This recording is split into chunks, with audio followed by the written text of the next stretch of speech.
नमस्कार मित्र, तसे ड्रायव्हर तसे मालक भाऊ. तर आपल्याकडे ही गाडीचं काम करायसाठी आलं ते स्टील शो, स्टील पाईप, आता एक्स्ट्रा बार साईडला चालू केलेलं आहे.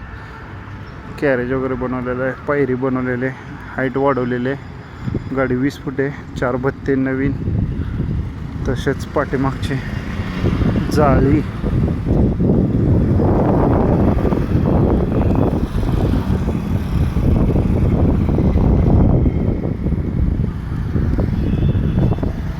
बघू शकता जाळी वगैरे कंप्लीट झाली. कलर व्हाईट पट्टा, वरचं काम, भत्ते ठेवायचे पाईप, लिक्विड ठेवायची पेटी, सगळं कंप्लीट झालं आहे. हे गाडीचे मालक. झालं काम बरोबर? हो, काम एक नंबर झाले. कुठून आलता तुम्ही? आम्ही पडसाळी, तालुका उत्तर सोलापूर, जिल्हा सोलापूर. कशावरून आलता? तुमचे इंस्टावर रील बघून आलो होतो. जसे इंस्टावर रील बघून काम करते तसे एक नंबर काम झालेलं आहे.